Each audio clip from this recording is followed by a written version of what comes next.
Ukraine did another successful and extremely crucial counteroffensive in the area next to Bakhmut, which might potentially, in the future, become the stepping stone on the full liberation of this city. At the same time, Ukrainians assembled 3 to 4 brigades with as many as 20,000 people, with its only sole purpose to push Russians further away from the east. But more about all of this in just a couple of minutes.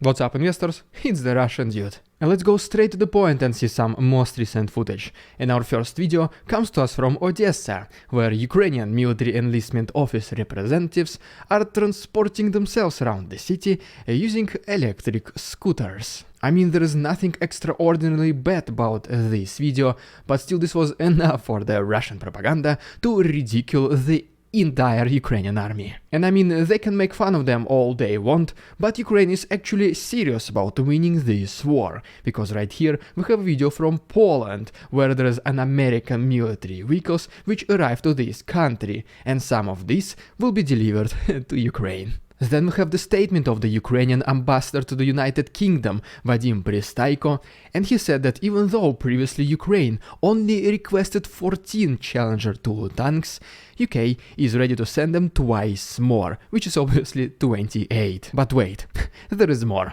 According to the head of German Rheinmetall, the company is planning to build a 200 million euros tank-producing factory on the territory of Ukraine. At this very moment, the negotiations are relatively successful, and the decision is expected to be made within a couple of months. And in case it is approved, this factory will be producing as many as 400 modern tanks per year. And in the meantime, while Ukrainians are waiting for the majority of Western military vehicles to arrive, they do train to use them. And for example, right here we have a video from Germany, where Ukrainians are training to use armored personnel carriers Bradley. In addition to that, 2 Ukrainian pilots arrived to the air base in the United States, where their skills will be estimated by the US Air Force. And in case America sees the potential in them, they might send their F-16 fighter jets in the future. And speaking about America, right here we have a chart of the total support of different countries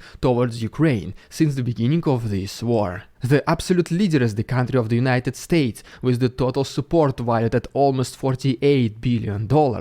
At the second place comes the United Kingdom, with approximately $7 billion, and then it's Germany, with approximately $5.5 billion.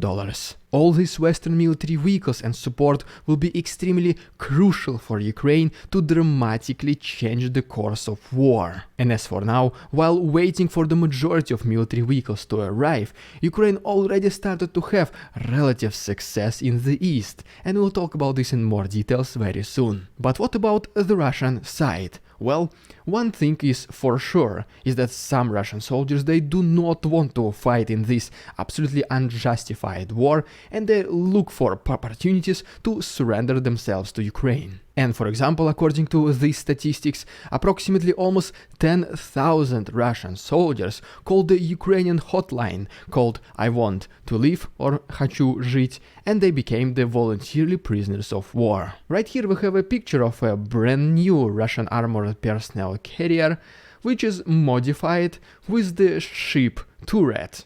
I'm not entirely sure how this is going to work. And if you're also as confused as me, let's just all together like this video and subscribe to my channel. And trust me, this does help a lot. And by the way, I also recently created another channel, The Russian Dude Clips, where I post under 1-minute summaries. And if you want to check it out, the links will be down below. Alright, and now let's talk about the situation in the east and most recent success of Ukrainians near Bakhmut. And first of all, according to a Ukrainian site, they were able to hit a temporarily Russian military base located in Kovalevka. Then we have the report by the Institute for the Study of War, which says that the main direction of Russian attacks around Kreminna is now happening to the northwest and south of this settlement. Moving more to the south, a Russian assault group has been destroyed near Spit Virne. And then right here we have a video from Bakhmut, where Yevgeny Prigozhin is signing boxes with champagne, and this is basically his present to Ukrainian women for the International Women's Day. And to be honest, in my personal opinion, I think a much better present will be if Russians stopped destroying their home, right?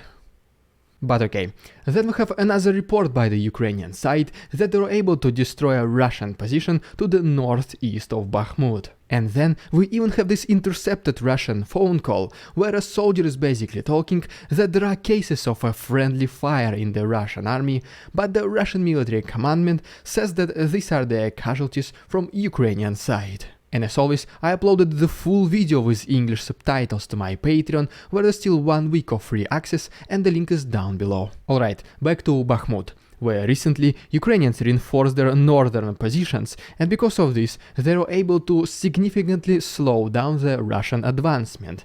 But at the same time, the main concentration of Russian forces is now coming from the northeast. At the same time, Ukrainians were able to perform a minor but still successful counteroffensive to the south of Bakhmut. And in addition to that, in the last couple of days, Ukrainians were able to destroy 2 critical bridges inside this settlement and also send reinforcements of elite forces to Bakhmut. And in order for Ukrainian forces not to be that dispersed around Bakhmut, reportedly they moved a little bit further from the eastern bank of this river to the western side of Bakhmut city. And right now they are occupying previously made fortifications, and they are ready to meet Russians with the new force. And what it means is that even if Russians will be able to cross Bakhmutivka river, which is also an extremely complicated challenge, because once again the bridges are destroyed, their advancement will not be as significant and rapid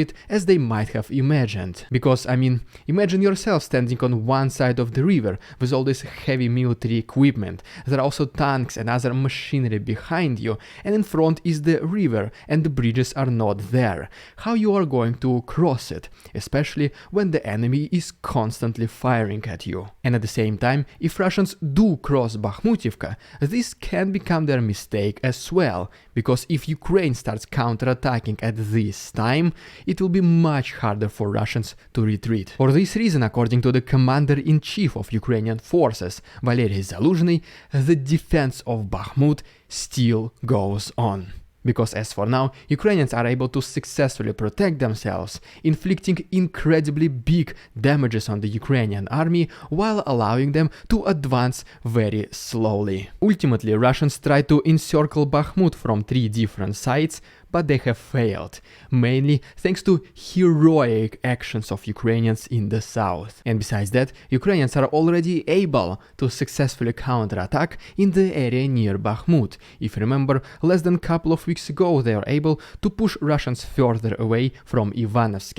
And then recently they did another successful and crucial offensive to the west of Klishchiivka. Because of this, Ukrainians were able to stabilize the control over this road, which leads between Konstantinovka and Bakhmut, and at the same time they are pushing to the north of this occupied area and simultaneously at the south, which potentially means that we might see this chunk of territory be retaken in the near future. And just once again, this road between Konstantinovka and Bakhmut is extremely important, because Ukrainians primarily use it to send reinforcements, replenish forces, bring new weapons, and also to move away the injured soldiers. And now it is under much more comfortable Ukrainian control, while Russians are focusing their attention to the north and northeast of Bakhmut. At the same time, Ukrainians to the southwest of Bakhmut receive this crucial moment to take a breather, and in the near future this potentially might become the next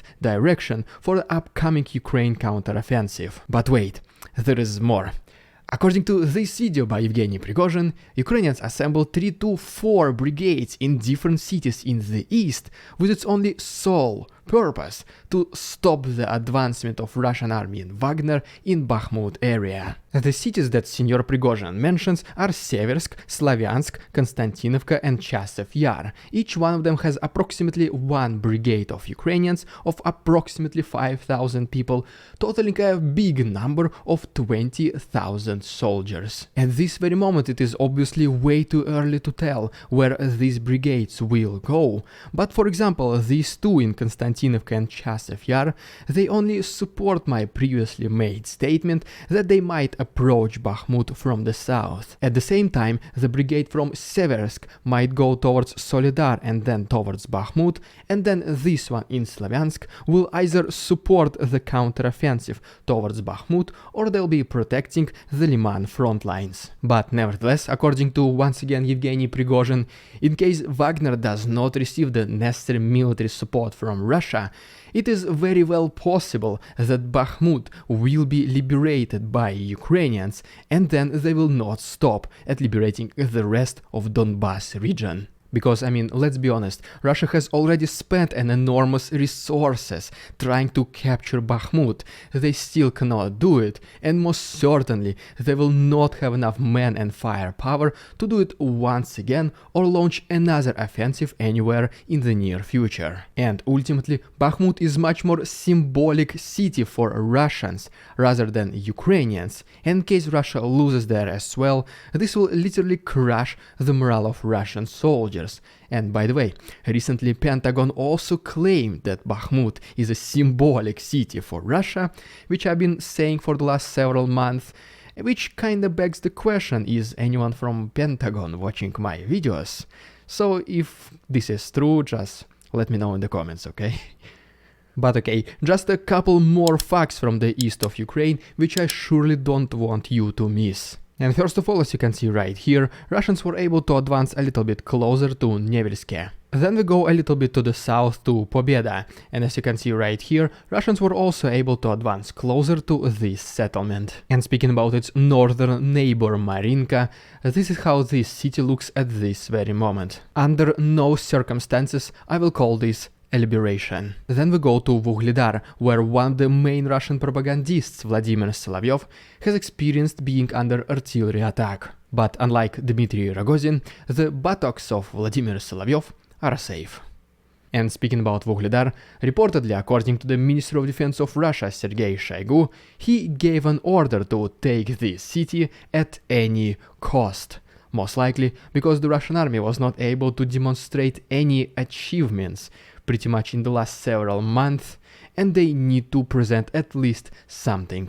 But the Russian soldiers simply refuse to follow this order because they do not have any military support, they don't have military vehicles enough to maintain this offensive, and this is simply a meat grinder for them. And to make things even worse for them, right here is the video of the Russian military vehicles being transported from Mariupol, but not to Vuhledar, they're being transported to Zaporozhye region. To be honest, it does feel like, at least a little bit, that Russians kinda gave up on Vuhledar and its surrounding areas, and instead they prioritize building defenses in Zaporozhye, especially closer to Melitopol, in the anticipation of the upcoming Ukraine counteroffensive against this city. Because ultimately, according to Kirill Budanov, the Russian economy will no longer be able to sustain this level of offensive, whatever level they are doing right now, but this level of offensive in 3 more months. According to him, Russia has already wasted the majority of its men and firepower, and the replenishment will not be that easy. And by that time, Ukraine will most likely receive at least the majority of the Western military vehicles and will be able to launch its own liberating counteroffensive. And according to rough estimations, this might happen in approximately early summer, late spring. And if you want to follow it along with me until the victorious end of Ukraine, just please once again subscribe to my channel, it only takes 1 click. And if you want to support my work financially, please consider becoming my channel member, use a PayPal link or become my Patreon, where there's still 1 week of free access. You can find all the obvious links to the right and down below. Thank you so much for your attention, товарищи, and see you tomorrow.